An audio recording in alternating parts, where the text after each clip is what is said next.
Hello and welcome to Taiwan Observer's 8th episode, where I humbly accept this honorary degree for hosting the best news show in Taiwan for weeks. Boo! She doesn't even go here. Hey there, observers. This is Taiwan Observer. And let's take a look at the news. I'm Vincent, your regular host, and this is Janice, your guest host for today. And now for our first story. Ye Tai-chu made history on the 15th of May by becoming the first Taiwanese graduate student to give a speech at the graduation ceremony for UC Berkeley. Her speech, which centered on making the world a better place, was delivered on behalf of the College of Engineering. Previously, she studied at the Medical Department of National Yangming University before going on to pursue her master's degree in medical translation at UC Berkeley. The research for her thesis was directed towards locating a potential cure for cystic fibrosis. As defined by the Cystic Fibrosis Foundation, cystic fibrosis is a progressive genetic disease that causes lung infections and limits the ability to breathe over time. Ye Tai-chu is breaking new ground in more ways than one. As a professor from Yangming University puts it, while there are a lot of excellent doctors in Taiwan, there is a shortage in those engaged in medical research. The professor also hopes that more university students will follow in Ye's footsteps. What do you guys think? Look alive, man! Oh, I'm sorry, it's my turn to present. I'm just addicted to this free Wi-Fi. Anyway, let's get right into it. This week, the Taipei Metro has announced that from now on there will be free Wi-Fi on all the MRTs and on all the platforms. This service will extend to all Taipei Metro subsidiaries, including the Malkong Gondola, Taipei Arena, Taipei Metro Mall, and much more. So, if you guys want to get some of that sweet Wi-Fi, you can go check it out. The service doesn't require passwords or accounts, but is limited to 30-minute sessions.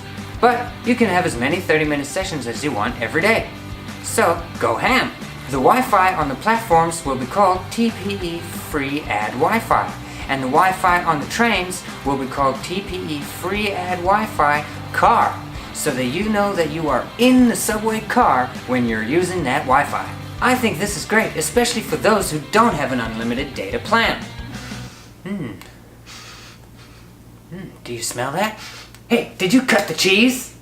No, but it could be the mud volcano from Pingtung County. From 2 a.m. to the afternoon of May 15th, a mud volcano erupted in the Wantan township of Pingtung County. As opposed to lava, mud volcanoes spit out a mix of water, gases, and mud, also known as slurries.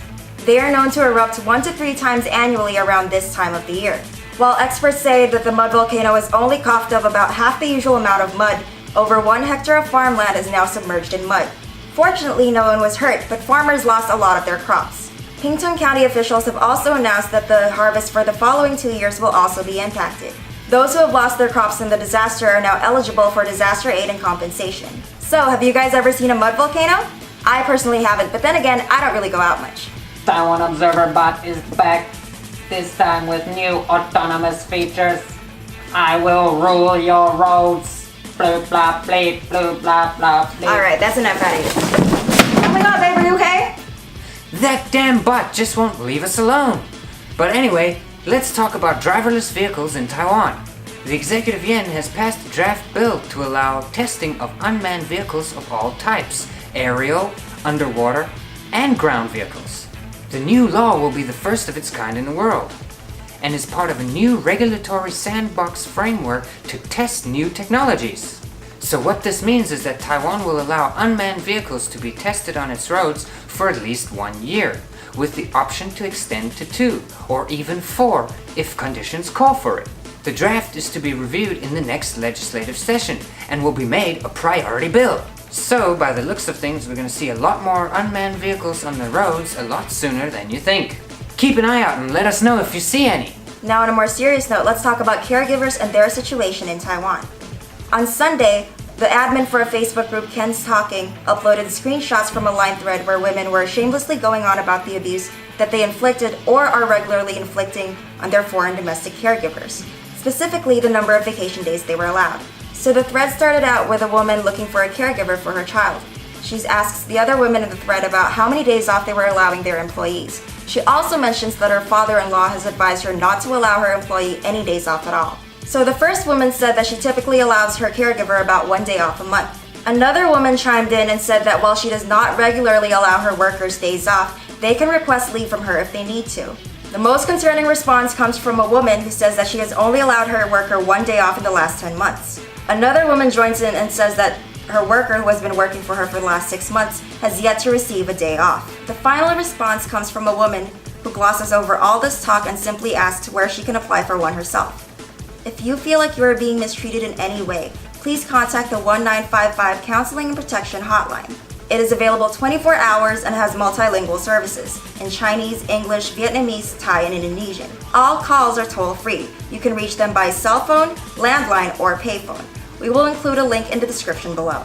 So personally, I think that the government is spending way too much time looking out for undocumented workers and not enough time looking out for the welfare of those legally working here. What do you guys think?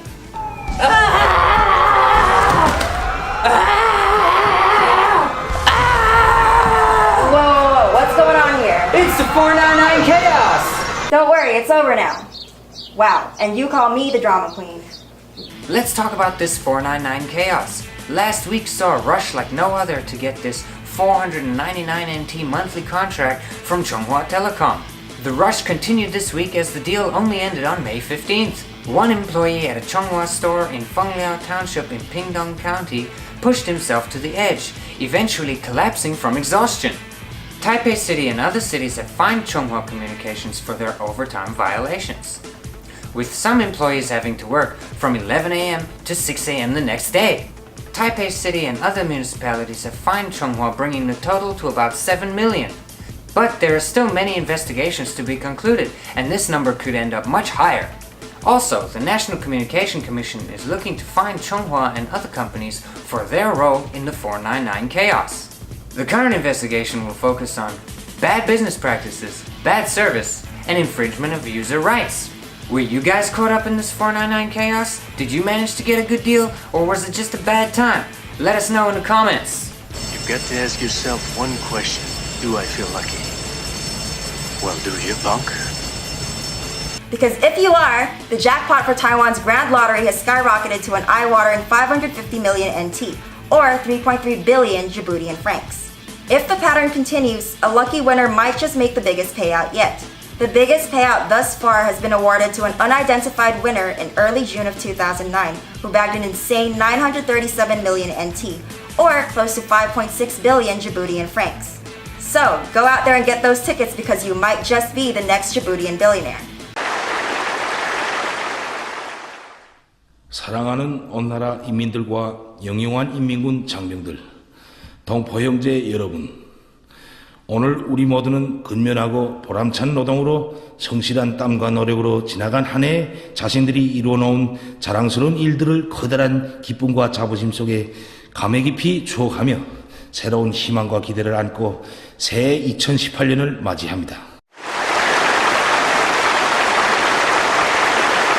Alright, enough Taiwan Observer propaganda. Let's talk about the candidate down in Kaohsiung who's using Kim Jong Un as his running mate.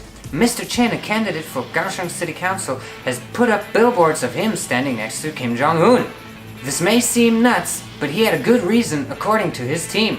They said they wanted to bring more attention to Mr. Chen's campaign since this is the first time he's running and not many people know him outside of his township. It has certainly worked and stirred up a lot of interest in his campaign. Originally he had 3 famous people in mind: Donald Trump, Xi Jinping, and Kim Jong Un, ultimately deciding to go with Kim Jong Un, saying that Kim Jong Un represents him and the challenges he faces, as he is not aligned with any political parties. It may be a cheap marketing tactic, but this has certainly gone viral and is bringing his campaign ample attention. Personally, I think aligning yourself with Kim Jong Un raises a lot of questions, but aligning yourself with Donald Trump or Xi Jinping may raise even more. So guys, let us know what you think about this Kim Jong Un story, about the free Wi-Fi story, or any of the other stories. We're always interested in hearing your opinions, and we will try and reply to as many of you as we can. If you would like to know more about me and what I'm doing with Third Culture Fix, please check the description for links. And remember guys, sharing is caring. If you care about Taiwan and you want more people to know about what's going on here, please help us share this video. Or if you like our videos and like what we do here, hit that share button. It helps us out tremendously. And that's it for the news. Taiwan Observer out!